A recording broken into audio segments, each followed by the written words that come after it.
About a month ago, Bex told me, Gil, I booked you a night stay away, just you, quiet, no kids, and enjoy. And then I got an email, and apparently she booked me to stay in the Shepton Mallet Prison, which is one of the oldest operating prisons in the UK. They closed its operation in 2013, and now it's a tourist attraction. It's actually where they filmed Paddington 2 and several other films. But the scariest thing about Shepton Mallet Prison, that it's known for its paranormal activities, and I'm planning to stay in a cell tonight just by myself and film the experience for you guys.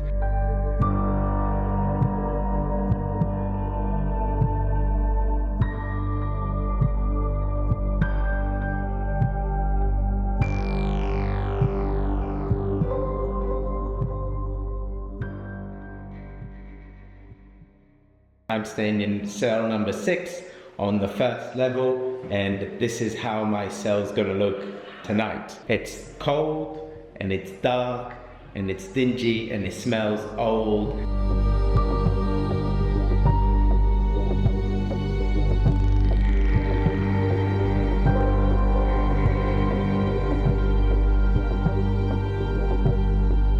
So this is my cell toilet. Apparently they're not plumbed in, so I shouldn't be using them. Nights in the past, people have used them even though they haven't got any running water.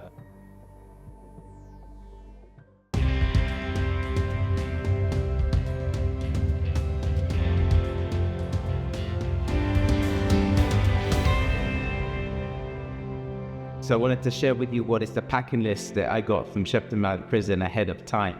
So I was told I need to bring a mattress to put on the bunk bed, warm bedding, sensible footwear, a torch, which all makes sense, phone charger if you need to, and ghost hunting equipment. Quite a fair few of people, they brought quite a lot of additional kit with them to the prisons, and so I'm fascinated to see what they're going to use it for and what they're going to find. Apparently there's a famous ghost called the White Lady that is wandering around the wards in the last 300 or 400 years from the 1700s. Apparently she was an inmate in the prison and was sentenced to death, and was asked, one of her final wishes was to wear a wedding dress the night before the execution, and she went to sleep, and the prison guard found her in the morning dead on her bed with the white dress. And since she's been haunting the prison, hopefully the ghost hunters will find it lucky to see her. I'd rather her not coming into my cell tonight, but let's see how it all goes, and I'll keep you updated.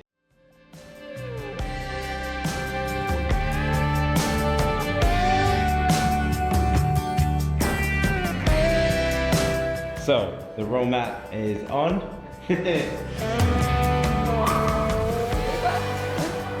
Looks comfortable. Let's see how it feels. Woo! I have a feeling it's got a hole in it, but just taking a little tour around our wing. I'm sleeping in the first level, but there's people sleeping all over, and this is the top. This is pretty cool.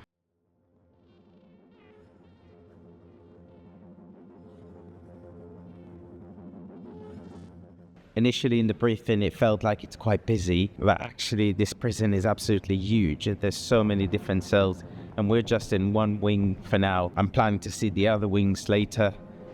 There's hundreds of cells in this wing.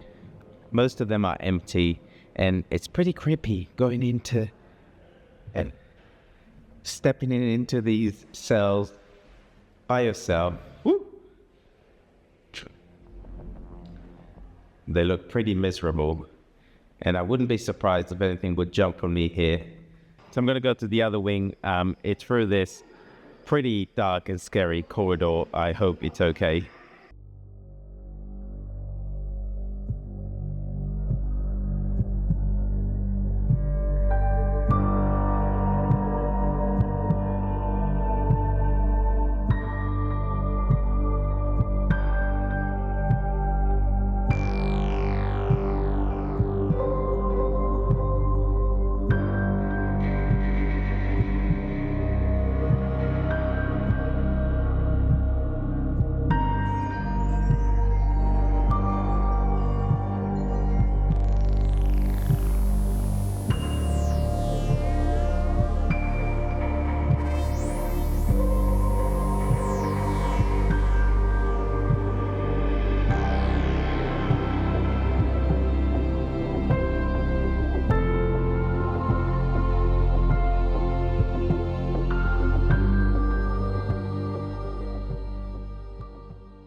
waiting for the tour to start. Let's see what's happening.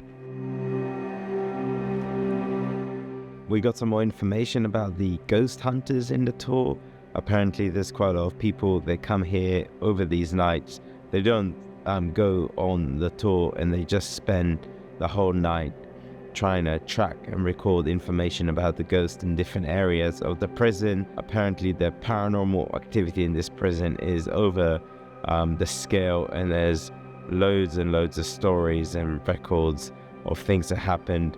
Fingers crossed it's not happening to me tonight. I'm pretty tired, and I'm not 100% convinced to go and explore by myself, especially those areas with really high paranormal activities. So I think I'm gonna dare to go to one more area.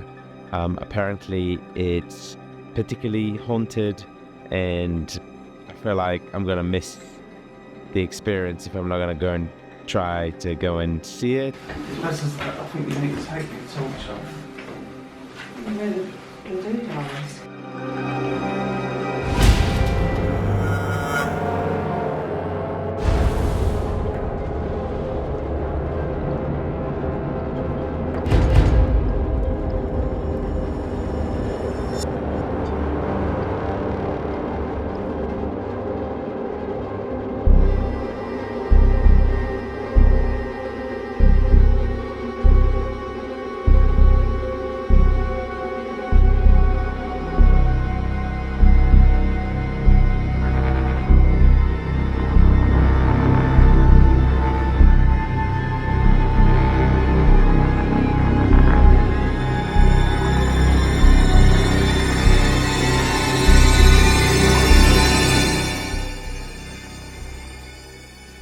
This was a cool tour, definitely an experience I will not forget. I braved it and managed to get to the Gate Lodge, which apparently it's the most haunted area. There's been the most paranormal activity recorded. Apparently if you take pictures up on the top of the Gate Lodge, things show up a day or two later. So I took a couple of selfies on my phone and see if I have another hand or something showing up. I'm now back in the cell. I'm pretty tired and a bit cold. What an experience staying in a cell. I'll let you know how tonight goes and whether anything happens. Maybe don't go by yourself and go with a friend, as you'll have a bit more courage to go around all the different secret rooms and attics and basements around the prisons, whilst I had to kind of wait for other groups to join. I didn't have the guts to go by myself. Just before I'm going to sleep in my cell here tonight, I started thinking about what is the meaning of freedom in my life. What currently stops me from being free? What things I can change in day to day, whether it's on an emotional level or whether it's on a physical level, that stops me being free, having the best time of my life. Good morning. So it turns out that sleeping in a cell isn't so bad. I guess when you know you wake up the next morning and leave the prison, it's probably the best night's sleep a prisoner would ever have. So yeah, I had the same. I'm ready to leave. I can't testify for any abnormal, paranormal activities in this prison, but there's plenty of stories, and I'm sure you could come here and investigate yourself. Thank you for watching my video. I hope you enjoyed it, and I'm gonna leave the cell, go and get my porridge and head back home. The Pan Family Adventures channel is all about sharing adventures and inspiration and lifestyle advice about mainly the outdoors, all different experiences, and this time it's definitely not in the outdoors. It's very much the opposite, even though it's very derelict. However, it's unique, and I highly recommend trying something different, trying something that scares you, which it did for me yesterday walking around at night. However, I'm happy and stayed and had a good night's sleep. So thank you for watching, and see you in the next video.